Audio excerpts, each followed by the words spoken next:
It is perhaps the most common question in the precious metals community. It's asked in forums, at coin shows, and in the comments sections of videos just like this one. It seems simple, yet the answer is incredibly complex. How much silver is actually enough? As we look ahead to 2026, this question has taken on a new urgency. The economic landscape right now is vastly different than it was 5 or even 10 years ago. We are living through a period of profound transition in energy, in technology, and in global finance. And sitting right at the intersection of all these diverging paths is one specific element on the periodic table: silver. For decades, silver was viewed through a very narrow lens. It was seen either as a poor man's gold, a secondary monetary hedge, or as a simple commodity used in photography and silverware. Those days are over. Today, silver is an irreplaceable technological metal.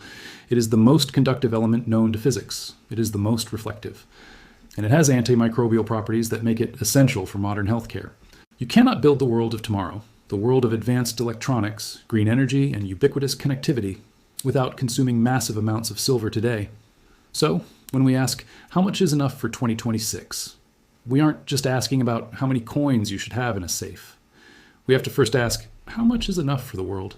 How much does global industry need just to keep the lights on and the assembly lines moving? In this documentary, we are going to deconstruct the supply and demand reality of silver as we head into the latter half of this decade. We will look at the invisible drain, the massive accelerating industrial consumption that is reshaping the market. We will explore the historical role of silver as wealth preservation and how that interacts with the modern financial system. And finally, we will bring it down to the individual level, discussing practical strategies for defining what enough means for your personal portfolio. But to understand your personal needs, you first have to understand the global squeeze. Because the world is waking up to a mathematical reality, we are consuming silver faster than we can pull it out of the ground. To understand the silver market in late 2025, you have to forget what you think you know about precious metals. Gold is almost entirely a monetary asset. Nearly every ounce of gold ever mined is still sitting in a vault or worn as jewelry somewhere. It is hoarded. Silver is different. Silver is consumed. Roughly 60% of annual silver supply is devoured by industry. And in many of these applications, that silver is used in such minuscule amounts, nanometers thick on a circuit board or paste inside a solar panel, that it is economically unrecoverable. Once it is used, it is effectively gone from the surface supply forever. This is called entropy. We are taking concentrated deposits from the earth and scattering them into landfills in the environment in microscopic quantities. For years, analysts predicted that as the price of silver rose, industries would thrift. They would find cheaper substitutes like copper or aluminum. And in some low-tech applications, they did. But in the high-tech world of 2025 and 2026, substitution has hit a brick wall. The laws of physics are stubborn.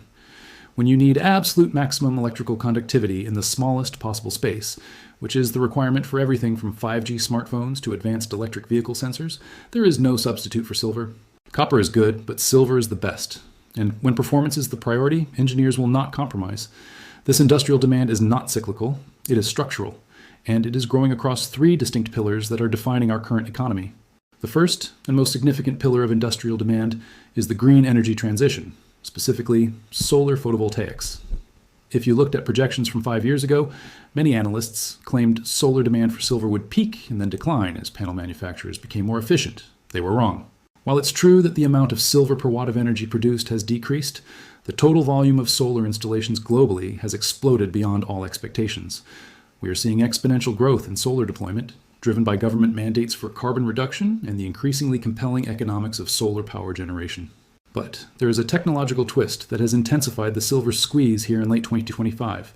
The industry has shifted rapidly away from older solar cell technologies, like PERC, toward newer, higher efficiency architectures, specifically TOPCon and HJT cells. Why does this matter for silver? Because these newer, more efficient cells require significantly more silver paste to manufacture than the older generations. In some cases, 50% to 80% more per panel. The solar industry is now consuming well over 20% of the entire annual global silver supply. Think about that. One single industry, which barely existed 20 years ago, now devours 1 out of every 5 ounces mined globally. And this industry is still in its aggressive growth phase.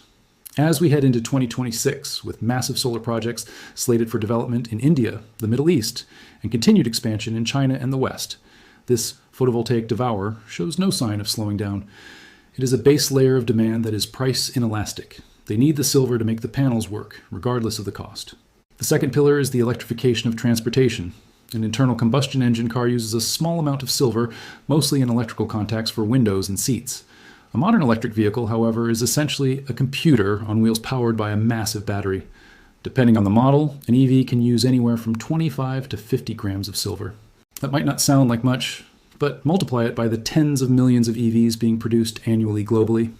Silver is heavily utilized in the battery management systems, the high-voltage connectors, and the myriad of sensors required for autonomous driving features.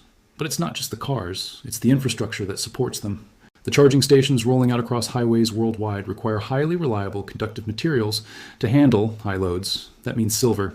And beyond transportation, we have the Internet of Things and the 5G rollout. Every smart thermostat, every connected doorbell, every wearable health monitor, and every component in the massive data centers powering artificial intelligence requires silver contacts and circuitry. We are building an increasingly digital, connected world, and the physical foundation of that digital world is built on silver. The demand here is incremental. A little bit in billions of devices adds up to massive tonnage annually. So demand is roaring across multiple critical industries. The obvious question is, why don't we just mine more? This is where the economic reality of silver gets truly difficult. First, we must understand that silver is rarely found in isolation. Roughly 70% to 80% of the world's silver supply comes as a byproduct of mining other base metals, primarily copper, lead, and zinc. A copper miner doesn't decide to mine more copper just because the price of silver goes up. Their operations are dictated by the demand for copper. Silver is just a bonus credit on their balance sheet. This means silver supply is largely inelastic to silver prices. Second, we are facing a crisis of ore grades. We have already mined the easy silver. The low-hanging fruit is gone. Mines around the world are reporting that they have to move more tons of earth to extract the same amount of silver they did a decade ago. This increases energy costs, labor costs, and environmental impact. Third, there's a severe lack of investment in new primary silver mines. It takes 10 years or more to take a deposit from discovery to first pour. The low silver prices of the past decade disincentivized exploration. We are now paying the price for that lack of investment. There are very few large-scale primary silver projects in the global pipeline, ready to come online by 2026 to meet this surging demand.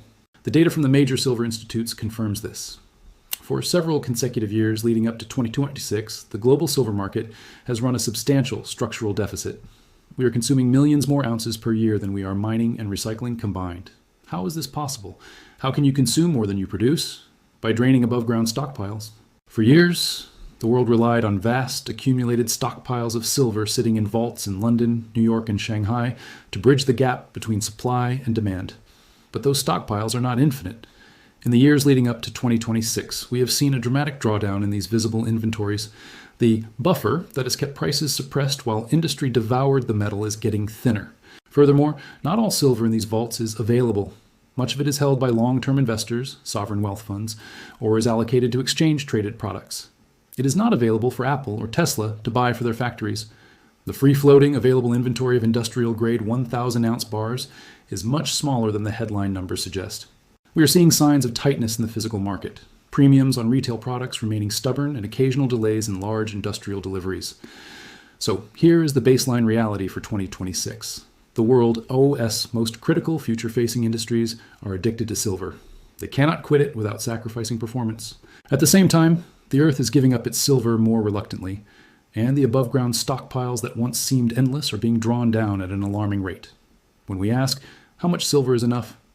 The first answer is, the world doesn't have enough right now to sustain its current trajectory without significant changes in price to incentivize new supply or force thrifting. The industrial floor is set.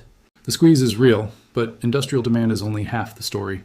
If you only look at silver as an industrial input, like copper or lithium, you are missing half the story. And right now, in late 2025, it is the other half of the story that is driving the price to historic highs. For the last 40 years, Wall Street has treated silver as a commodity. It was traded based on manufacturing data, GDP growth, and factory output. Its role as money was mocked as a relic of the past, something for historians and survivalists, not serious investors. But history has a way of returning when you least expect it. As we stand here today, with silver breaking through psychological price barriers we haven't seen in decades, smashing past $50 and holding above $60 per ounce, something fundamental has shifted. The market isn't just pricing in a shortage of solar paste, it is pricing in a shortage of trust. We are witnessing the remonetization of silver in real time. For the first time in generations, Sovereign nations, central banks, and millions of retail savers are looking at their fiat currencies, currencies burdened by debt, inflation, and geopolitical risk, and they are choosing to exit the system. They're moving into the only asset that is both an industrial necessity and a monetary shield. For decades, the official stance of the world's central banks was simple. Gold is a reserve asset, silver is not. They held tons of gold in their vaults, but they sold off their silver stockpiles throughout the late 20th century, treating it as a bulky, volatile industrial metal. That consensus has shattered. In 2025, we saw a quiet but distinct pivot in sovereign reserve management. It started with a realization: in a world of weaponized finance where dollar-denominated assets can be frozen or seized, physical metal is the ultimate sanction-proof money. While gold has grabbed the headlines with its own record run, silver has quietly entered the conversation in finance ministries from Moscow to New Delhi. Take Russia, for example. In their 2025 to 2027 federal budget, we saw an explicit allocation for the acquisition of precious metals that went beyond just gold. They are leveraging their domestic mining capacity not just for export revenue, but to build a strategic physical reserve. Then look at China. While they have been the world's largest consumer of industrial silver for years, reports in 2025 indicate a shift in their export policy. The implementation of export controls on physical silver, effective January 1st, 2025, was a signal. It wasn't just about protecting their solar industry, it was about retaining a strategic asset within their borders. They are effectively nationalizing their silver supply without saying the word. And we cannot ignore India. The cultural affinity for silver in India is legendary, but what we are seeing now is structural. In recent years, India has imported massive quantities of silver. Estimates suggest hundreds of millions of ounces over a 5-year period. This isn't just for jewelry. This is a massive transfer of wealth from the west to the east. It is a sovereign-scale accumulation of the poor man's gold as a hedge against rupee depreciation and global instability. When central banks and sovereign wealth funds start buying silver, even if it is just a small percentage of their reserves, it changes the math completely. The silver market is tiny compared to the gold market. If even 1% of global reserves moved into silver, it would consume the entire annual mining output instantly. We are seeing the early tremors of this shift right now. While the East buys silver for monetary security, the West has finally woken up to its strategic vulnerability. Earlier this year, the United States government made a designation that changed the legal and political status of silver forever. They officially added it to the list of critical materials. This is not just paperwork. This is a recognition that silver is a matter of national security. For years, defense analysts have warned that the U.S. is dangerously dependent on imported silver for its defense industrial base. You cannot build a Tomahawk missile, an Apache helicopter, or a cutting-edge satellite without silver. It is essential for the guidance systems, the contacts, and the high-performance batteries used in military hardware. By designating silver as critical, the government has essentially admitted that the free market can no longer be trusted to guarantee supply. This opens the door for government stockpiling, subsidies for domestic mining, and potentially restrictions on civilian consumption during a crisis. This changes the psychology of the market. Silver is no longer just a commodity you trade. It is a strategic asset you secure. We are seeing the rise of resource nationalism. Countries with silver mines, like Mexico and Peru, are looking at the prices and the strategic importance of their metal, and they are rethinking their export policies. Why ship raw ore to foreign refiners when the metal is breaking $60 an ounce and is essential for the future economy? This geopolitical friction adds a risk premium to the price.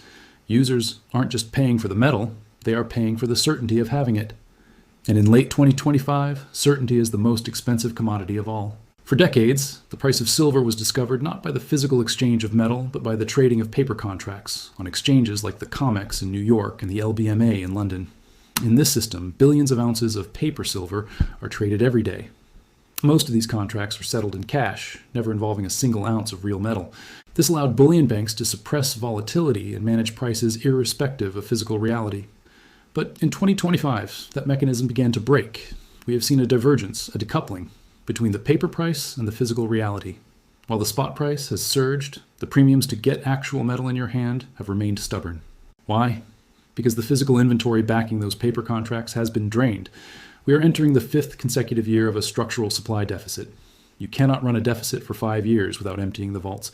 The visible stockpiles in London and New York have fallen to multi-year lows. The float, the amount of metal actually available for delivery, is dangerously thin. This has led to a phenomenon known as a squeeze. Industrial users, panic buying to secure supply for their factories, are standing for delivery. They don't want cash settlements, they want the bars.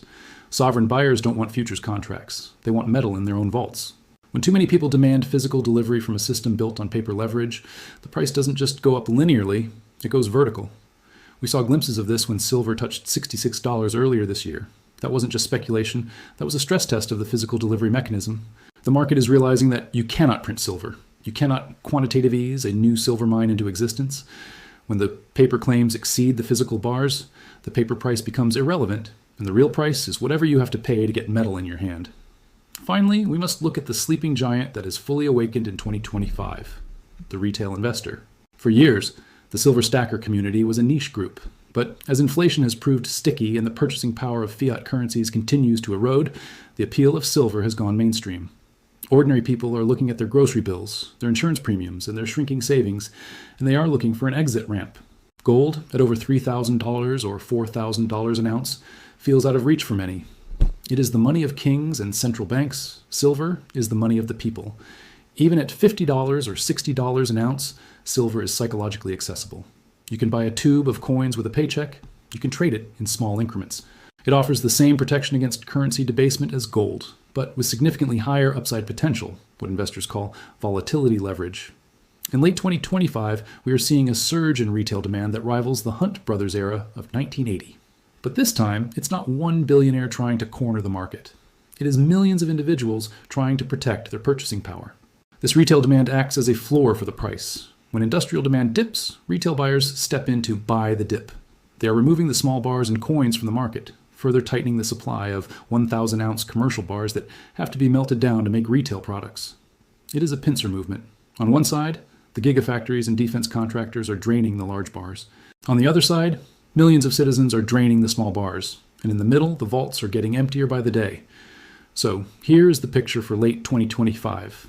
Silver has reclaimed its dual identity. It is no longer just an industrial component, it is a strategic monetary asset. It is being hoarded by nations, secured by governments, demanded by industries, and accumulated by the public. The wealth shield is being forged in real time. The price action we are seeing, the breakout to record highs, is not a bubble. It is a repricing of reality. It is the market finally admitting that silver is too valuable, too scarce, and too essential to be cheap ever again. But knowing why silver is rising is only the first step. The critical question remains, what does this mean for you? We stood on the edge of the open pit mines and watched the solar industry devour the earth, silver. We walked into the central bank vaults and saw nations scrambling to secure their sovereignty with physical metal. We have proven, beyond a shadow of a doubt, that the world needs more silver than it has. But you're not a solar panel manufacturer. You're not a central bank. You're an individual trying to navigate one of the most confusing, volatile, and high-stakes economic environments in living memory. The global deficit matters, yes. The industrial squeeze matters, absolutely. But when you're sitting at your kitchen table, late at night, looking at your budget and worrying about the future, those global charts don't answer the burning question. How much do I need? Is it 100 ounces? Is it 1,000 ounces? Is it your body weight? The internet is full of arbitrary numbers. Just get 500 ounces and you'll be rich, they say. Or you need 10,000 ounces to survive. These numbers are dangerous. They are dangerous because they are not based on your reality. They are based on fear or fantasy or someone else's sales quota. We are going to throw away the generic advice. We are going to build a logical, mathematical framework for answering how much is enough for your specific situation in 2026. The first mistake people make is thinking of silver in terms of profit. They ask, how many ounces do I need to buy a Lamborghini? That is the wrong mindset for 2026. With inflation sticky and currency unstable, you need to think of silver in terms of time. Silver is frozen labor. It is stored energy. So the question is not how many ounces. The question is, how many months of freedom do I want to buy? Let's do the math of the life-sustaining calculation. Look at your essential expenses. Not the Netflix subscription, not the dining out. I mean the survival costs, mortgage, rent, food, utilities, fuel, insurance. Let's say for the average family in late 2025, that number is $4,000 a month. In a crisis, whether it's a job loss, a prolonged recession, or a currency reset, you want a bridge.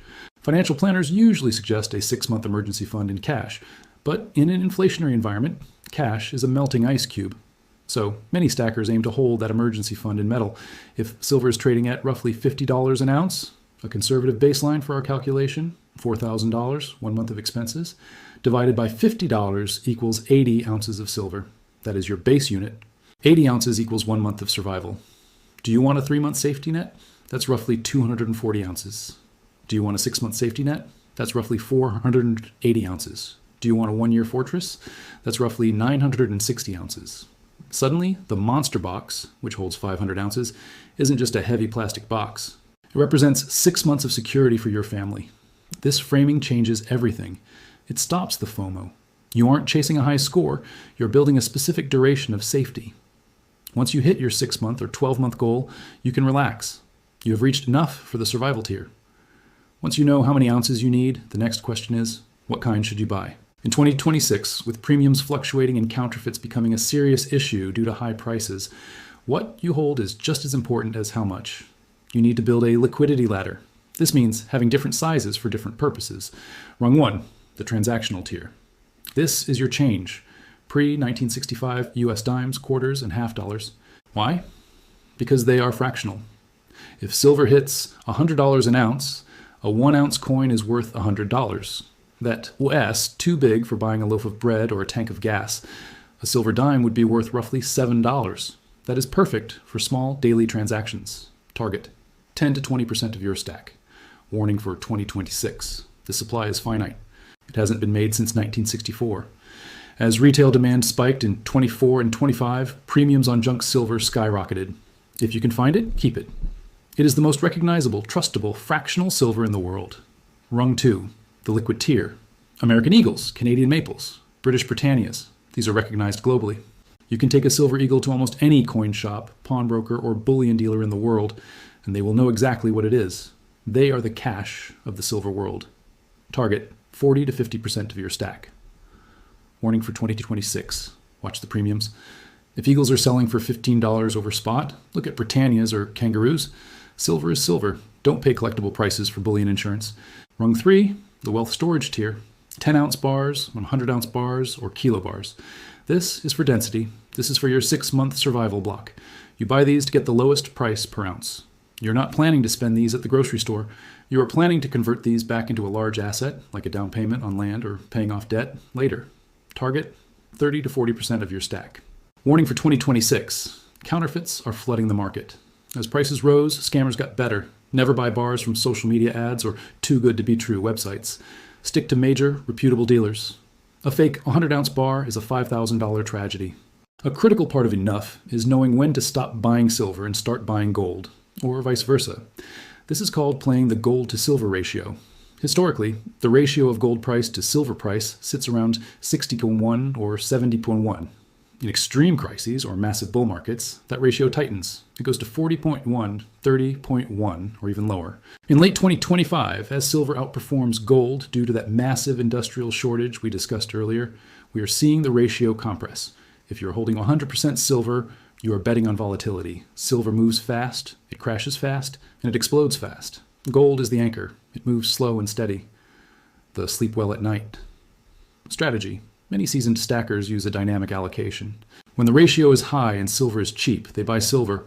When the ratio drops and silver gets expensive relative to gold, they swap silver for gold. If we see the ratio hit 30:1 in 2026, meaning 30 ounces of silver can buy 1 ounce of gold, that might be the signal to trade some of your volatile silver stack for the stability of gold. This locks in your purchasing power gains. It's like taking chips off the poker table and putting them in the bank. Enough. Silver might mean enough to swap for the gold I really want later. We have talked about buying. We have talked about stacking. But we rarely talk about selling, and this is the most important part of the 2026 strategy. What is the exit strategy? If you hold silver until you die, you didn't use it. You just guarded it for your heirs, which is fine if that's your goal. But for most, silver is a vehicle. It preserves wealth through a crisis, so you can deploy it on the other side. There are 3 main exits to consider for 2026. The debt jubbly. Exit. If silver spikes to $100 or $150 in a currency collapse, and your mortgage is fixed in depreciating dollars, you might be able to pay off your house with a fraction of your stack. This is the wealth transfer. You trade an overvalued asset for a tangible asset, a debt-free home. The asset swap. Exit. When the dust settles, real estate or business valuations might crash in real terms. You use your preserved purchasing power to buy income-producing assets, rental properties, farmland, dividend stocks, at pennies on the dollar. The legacy. Hold. You never sell. You treat it as generational insurance. It sits in the safe, ensuring that no matter what happens to the dollar, the euro, or the CBDC, your grandchildren start with a foundation. Define your exit now. If you don't have a target, you will get greedy when prices spike. You will hold too long, and you might ride it all the way back down. Enough is defined by your goal. If your goal is to pay off the house, calculate how many ounces that takes. Once you hit that number, you have won the game. So let's bring it all home. We started this journey asking about industrial deficits. We looked at the geopolitical chess match, and we ended up at your kitchen table. The answer to how much silver is actually enough for 2026 is not a single number. It is a calculation of freedom. For the global industry, there is not enough. The deficit is structural, mathematical, and growing. For the central banks, there's not enough. They are racing to secure reserves in a fragmenting world. For you, enough is the amount that lets you sleep at night. It is the amount that ensures that if the grid goes down, or the currency resets, or the supply chains break, you have a bridge to the other side. The window to acquire this asset at reasonable prices is closing. The industrial vacuum is running at full power. The sovereign bid is active. The silver is leaving the vaults. Make sure some of it ends up in yours. Stay skeptical, stay prepared, and keep stacking.